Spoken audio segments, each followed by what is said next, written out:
Hello everyone and welcome to the Monster Report. We got a little update here. It's been a long time since we've had one of those.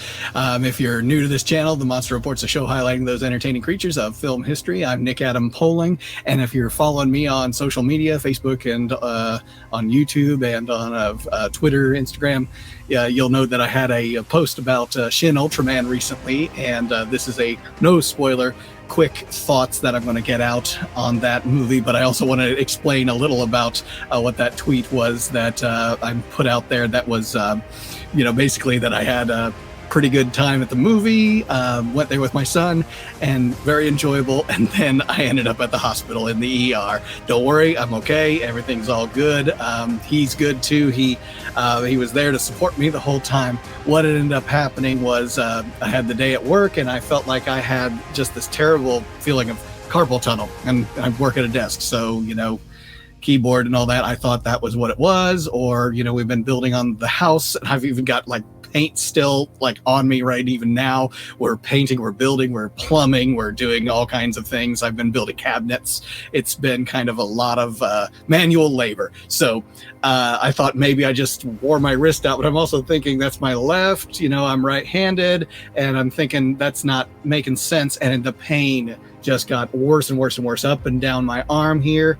And I was sitting in that movie enjoying it, loving it. And then, I was just, as the evening was going along, I just could not get over this pain. It was just killing me. And it got some icy hot at the pharmacy beforehand and seeing if that would help it. It wasn't touching it. Ibuprofen wasn't touching it. Hot, cold, anything, just I could not get comfortable. And so I was like, what is going on? The best thing I could do is just kind of rest it here on my chest or on my belly. And that was the least bad way of it. Turned out, went to the hospital, had my dad actually come by and pick up my son to take him home because, I didn't want to endanger him or anything. I didn't want to put him through the hospital either with me. I mean, I said, this is not bad, but it's probably an infection, staph infection, something like that. But whatever it is, I need this taken care of because I cannot function this way. I can't sleep. I can't hardly drive. So I decided, let's head to the hospital. Turned out my father was there. So to pick him up, he's like, ask them about gout. And I said, what's that? I've kind of heard of that. Thinking of Bobby Hill from King of the Hill. He eats organ meat and liver and stuff, and he got gout. And I guess that's something that happens if you do that. And I'm like, that's not me. I don't eat liver and tongue and all of that kind of stuff. And I even used to be on the keto diet, and so I can't even say that it's excessive meat and uric acids and all that. But it's just something that happens genetically. My dad had it when he was 40, so here I am, 41. Time for me to get it, I guess. And strangely, it hits the extremities and the joints, and it just gets this awful pain. And so better now. Got me some meds, anti-inflammatories, fun, pain meds and all that. Woo! That's why I've been out for a little bit. It took some time off of work to kind of recover from all that and get some more things done here at the house. And got some exciting news coming up here, so stay tuned to the end of this episode so we can give you that news. But wanted to give you a real quick thoughts on Ultraman. Despite all the pain I was going through, Eli and I really thoroughly enjoyed this film. We saw it the first night, so we saw the subtitled version, which I talked to him beforehand if that was okay with him, besides the fact that we were kind of busy on the next day anyway, so that would have been tough for us to see it the next day with schedules. So we decided, we'll see the subtitled version.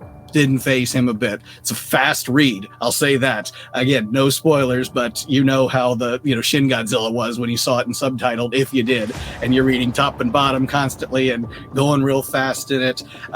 What we really loved was there was some great action.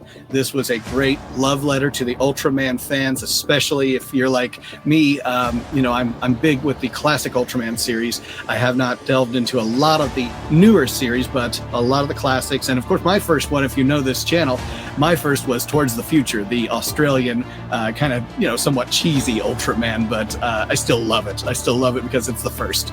But we thoroughly enjoyed it. We thoroughly enjoyed the monsters. If you saw the trailer, you saw some of the monsters that were in that. And this one was nonstop, throwing new monsters at you, throwing a new storyline at you. And so we were really enthralled with the story as it was going, but it wasn't also trying to throw us too many curveballs, I'll say. We were able to keep up with the story despite the fact that it was in subtitles, and he was able to keep up as well, and so he's seen enough Ultraman that he kind of knows the flow of how these stories take it. I really enjoyed, before the movie started, Fathom Events had interview with the actor played Ultraman, essentially, Kaginama, and then we had the director Kaneko on there talking about the film beforehand, and his reaction, the reactions he got from Japanese audiences, American audiences screening the film, and also talking about Ultraman in general. How he wanted to just make an enjoyable film, how COVID-19 also affected this film, and the pandemic at large, how it affected the movie watching experience. So that was cool to see, actually, and see, get some thoughts from him. So, we had a really enjoyable time. And what was funny is, I'm going to switch this over here to the Ultraman Connection online here. If you get the chance, check out ultramanconnection.com. A lot of really cool stuff about Shin Ultraman and all kinds of Ultraman material. So we were contacted, actually, after we posted a picture of ourselves, and to get permission to use our picture.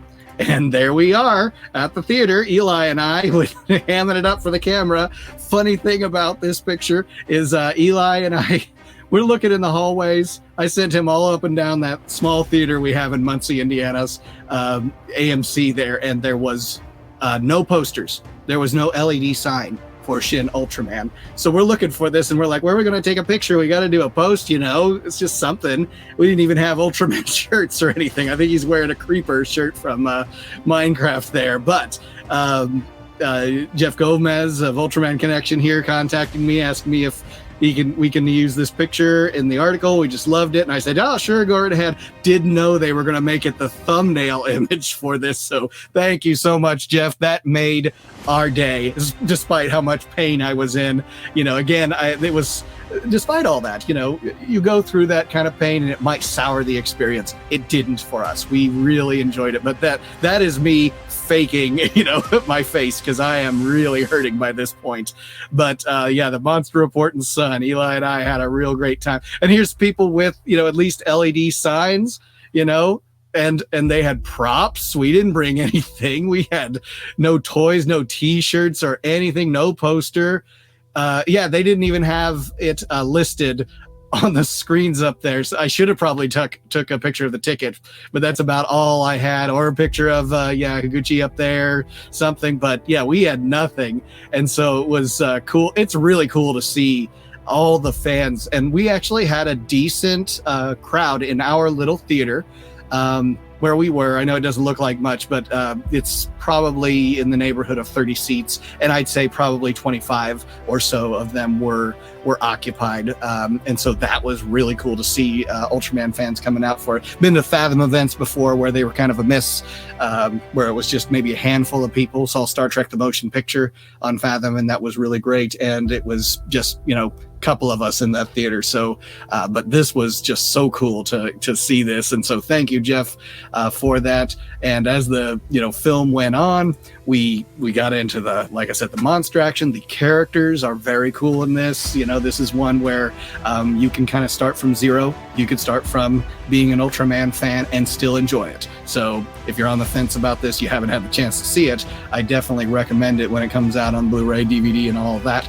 And definitely worth a check out. There's probably been some mixed reviews out there, but overall I think people enjoyed this. It wasn't going to be like what Shin Godzilla was going to do with rebranding. You could look at this character, you could look at Ultraman and see that it's the classic looking Ultraman. There's some changes to it, yes, but not as dramatic as Godzilla was in Shin Godzilla.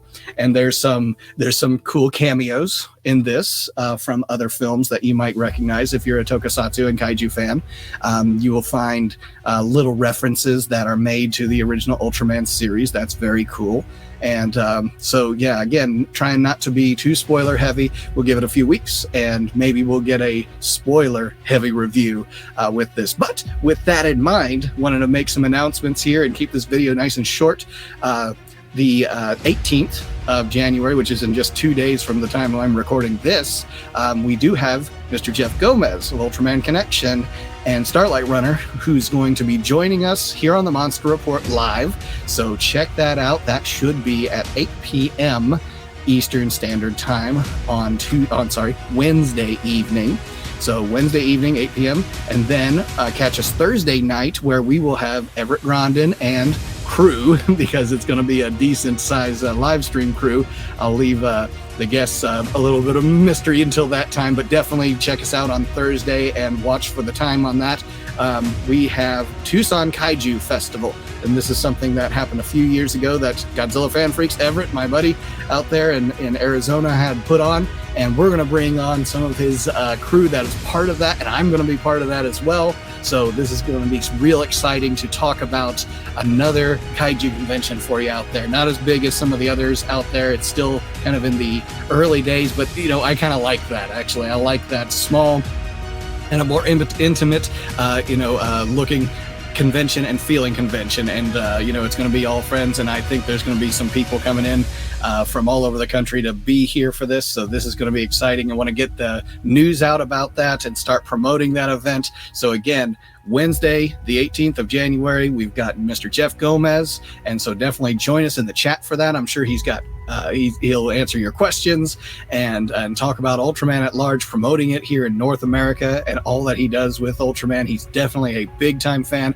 and I'm so excited to have him on the show. It's been one that he's been a guest I've been wanting to have on for a long time, and this was the catalyst when he asked me to put us in the thumbnail of that article there. So that was cool connection to have, and he's going to be a great guest. And obviously Everett is a staple of the Monster Report as well, and Godzilla Fan Freaks, you just got to check out his channel, subscribe to it, get his ratings up there too. He's definitely an up and coming kaiju fanatic and social media influencer out there, and so support his channel and all he does. And obviously here on the Monster Report, like, subscribe, comment, all of those great things. Check us out on the Monster Report Live. Got some great trailers coming up for Monster Trailers, and some things in the works after we get all of this this building project that I have here at my house. It's been a long time coming. It's going to be worth it. It's going to be nice, and I can move out of this little green screen booth that I've got here, this little broom closet that I've been